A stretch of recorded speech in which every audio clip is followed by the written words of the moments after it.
RAG based AI তৈরিতে ডেটাকে pre-process করে LLM এর জন্য বুঝতে একেবারে সহজ ফরম্যাটে নিয়ে আসা খুবই গুরুত্বপূর্ণ। কেননা যে এখানে যদি প্রি-প্রসেস করা ডেটা থেকে ভেক্টর স্টোরেজ আমরা রাখলাম এবং সেখান থেকে এমবেডিং মডেল জাস্ট কোশ্চেন অনুযায়ী রিলেভেন্ট ডেটাকে নিয়ে আসতে না পারে, এটাও যেমন একটা সমস্যা। আবার যদি দেখা যায় যে অনেক বেশি ডেটা নিয়ে আসতেছে, রিলেভেন্ট এবং ইরিলেভেন্ট ডাটা ওভারলোডেড, মানে অনেক বেশি ডাটা নিয়ে আসতেছে, এটাও একটা সমস্যা। অনেক বেশি ডাটা হইলে হ্যালুসিনেট করবে। আবার যদি যে প্রশ্ন সেই কনটেক্সট অনুযায়ী যদি অল্প ডাটা আসে, সেটাও একটা সমস্যা হিসেবে দাঁড়াবে। কারণ হচ্ছে যে আমার কোশ্চেনের জন্য প্রপার টোটাল অ্যান্সারের রিসোর্স নাই, তাহলেও LLM হ্যালুসিনেট করবে। আবার অনেক বেশি ডাটা দাম, অনেক ডাটা, এইখানে LLM এখানে খেয়েই হারিয়ে ফেলবে। LLM আসলে সঠিক সুন্দরভাবে একটা যে ডিসিশন নেওয়া, সেটা নিতে পারবে না। এই জন্য প্র্যাকটিক্যালি RAG বেসড এআই তৈরির জন্য ডেটা প্রিপ্রসেসিং অনেক বেশি গুরুত্বপূর্ণ। এর জন্য আসলে ডেটাগুলো কী রকম একটা অর্গানাইজেশনের ডেটা, সেটা ওই ডেটার উপরেই অনেক কিছু নির্ভর করে। তারপরেও কিছু বেস্ট প্র্যাকটিসেস আছে যেগুলো ফলো করলে সাধারণত ডেটা প্রিপ্রসেসিংটা সুন্দরভাবে করা সম্ভব হয়। তো আমরা ডেটাকে সাধারণত দুইভাবে আমরা রাখি বা প্রিপ্রসেস করি, বা দুইটা রিয়েল ওয়ার্ল্ডে দুই ধরনের ডাটা পাই। একটা হচ্ছে আনস্ট্রাকচার্ড ডাটা, আর একটা হচ্ছে স্ট্রাকচার্ড ডাটা। আনস্ট্রাকচার্ড ডাটাকে আমরা যদি সহজভাবে বুঝতে চাই, সেক্ষেত্রে আমরা বলতে পারি যে আমাদের হচ্ছে একটা উপন্যাসের বই হইতে পারে, একটা অনেক আর্টিকেল হইতে পারে।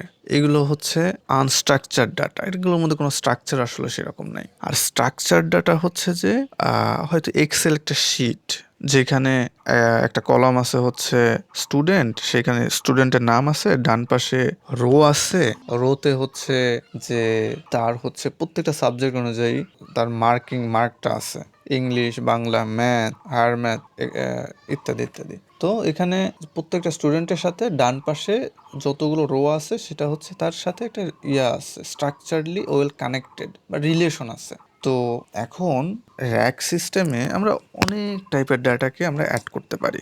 তবে ডেটা এই দুইটা ফরম্যাটে থাকবে, একটা হয় আনস্ট্রাকচার্ড হবে অথবা স্ট্রাকচার্ড হবে। এখন আনস্ট্রাকচার্ড ডাটার ক্ষেত্রে যে ধরা যাক হচ্ছে মানে বাংলাদেশ নিয়ে একটা হচ্ছে বিভিন্ন কিছু ট্রেন করছি বা হচ্ছে ভেক্টর স্টোরে রাখছি, সেক্ষেত্রে যে হলো এখন বাংলাদেশ, এখন যদি আমরা প্রশ্ন করি যে হচ্ছে বাংলাদেশের জনসংখ্যা কত, হ্যাঁ, বাংলাদেশের জনসংখ্যা কত, এখন তাহলে আসলে আমাদের হচ্ছে যে বাংলাদেশের জনসংখ্যা কত, এই কথা যদি বলা হয়, হয়তো আমাদের ডাটার মধ্যে থাকবে যে প্রিভিয়াস টোটাল যতগুলো আদমশুমারি হয়েছে, সেই টোটাল আদমশুমারিগুলোর স্টেপ বাই স্টেপ থাকবে। হয়তো 1971 সাল থেকে শুরু করে তারপরে আরও 10 বছর পরে 81, এইভাবে শেষ পর্যন্ত হয়তো 2021 সাল বা 25 সাল পর্যন্ত আসবে। তো লাস্ট যে আপডেটেড ডাটা থাকবে, সেটা হচ্ছে আমাদের কাছে আসলে ভ্যালুয়েবল, যে সবচেয়ে বেশি যেটা, সেটাই তো আমাদের থাকবে। এই জনসংখ্যার মধ্যে যতগুলো এই ধরনের ডাটা আসলে সমস্যা নাই। LLM ইনশাল্লাহ এটা যে ও বুঝতে পারবে যে আসলে সবচেয়ে বেশি যে 2025 সালে যে ডাটাটা, তাহলে এইটাই তো আমার লাস্টে দেখাইতে হবে, তাহলে ও এটা সুন্দরভাবে বলে দিতে পারবে। এখন ব্যাপার হলো যে আমি সার্চ করলাম যে বাংলাদেশের জনসংখ্যা কত, প্রিসাইজলি এই ডাটাটা যদি আসে তাহলে সমস্যা নেই, কিন্তু যদি এটার সাথে সার্চ করছি জনসংখ্যা, সে এইখানে যদি আরো নিয়ে আসে যে বাংলাদেশে আরো হয়তোবা যে নিয়ে আসতেছে হচ্ছে, ধরলাম যে পর্যটন কেন্দ্র, সার্চ করলাম হচ্ছে মানে জনসংখ্যা বাংলাদেশের অনেক বেশি যে হচ্ছে টুরিস্ট স্পটগুলো আছে, সেগুলোকেও নিয়ে আসছে।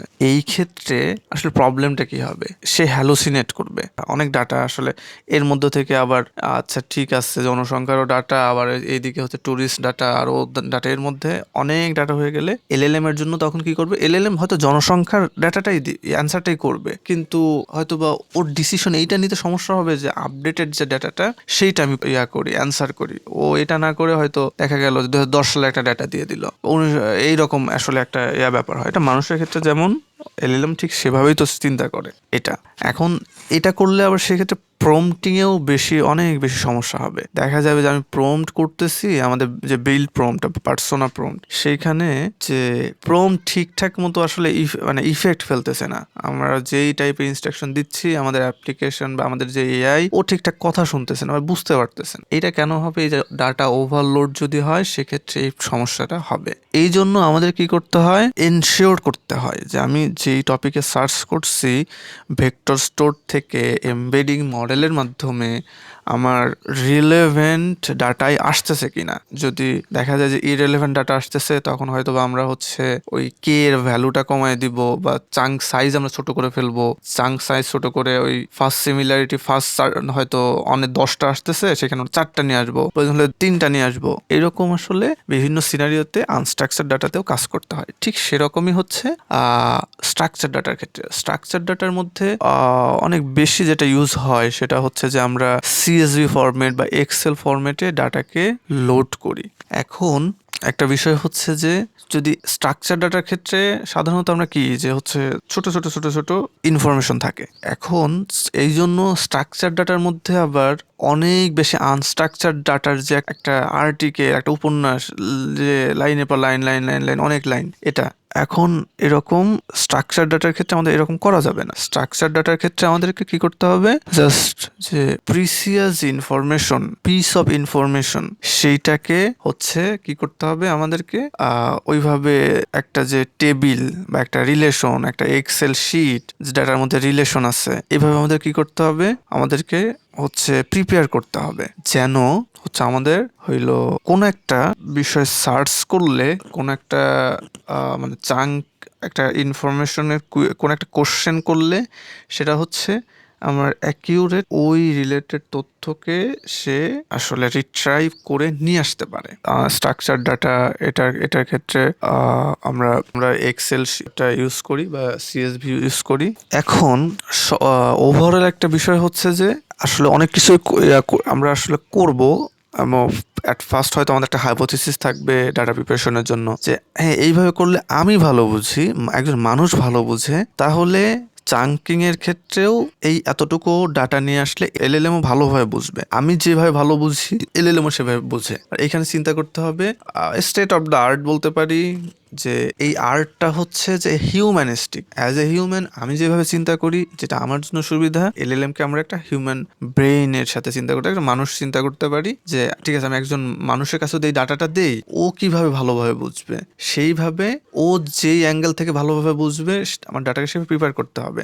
যদি আমার ডাটাটা একজন মানুষকে, অপরিচিত একজন মানুষ যে আসলে এই কোন একটা ওই ডোমেইনের নলেজ রাখে না, তাকে আমরা হচ্ছে ওই ডাটাটা প্রিপেয়ার করে দেই, সে যদি বুঝতে পারে, তার বোঝাটা যদি সহজ হয়, তাহলে আমাদের ধারণা করতে হবে হ্যাঁ এলএলএমও ভালোভাবে বুঝবে। আর যদি মানুষ যার হয়তো ওই ডোমেইন স্পেসিফিক নলেজ নেই, সে যদি ভালোভাবে না বুঝে, তাহলে বুঝতে হবে এলএলএম এরও বুঝতে অসুবিধা হবে, সে হ্যালুসিনেট করবে, অ্যাকিউরেসি ড্রপ করবে। এরপরে ওভারঅল একটা কথা হচ্ছে রিয়েল লাইফে আমাদেরকে বিভিন্ন আসলে প্রিপেয়ার করে দেখতে হবে যে কোনটা সবচেয়ে ভালো কাজ করছে আমার জন্য, আমার ডাটার ক্ষেত্রে সবচেয়ে ভালো কাজ করছে। এইভাবেই হচ্ছে আনস্ট্রাকচার এবং স্ট্রাকচার ডাটাকে প্রিপেয়ার করে এলএলএমকে আমাদের দিতে হবে, এবং এটা খুবই ইম্পর্টেন্ট একটা ব্যাপার। এই ডাটা প্রিপারেশন যদি আমাদের সুন্দর হয় এবং দেন হচ্ছে আমাদের মডেল সিলেকশনটা যদি সুন্দর হয়, তাহলে আমাদের এআই এর অ্যাপ্লিকেশনের পারফরমেন্সও ইনশাল্লাহ অনেক ভালো করবে। সো সবার এআই যাত্রা অনেক সুন্দর হোক, সহজ হোক। ধন্যবাদ। আসসালামু আলাইকুম রহমতুল্লাহ।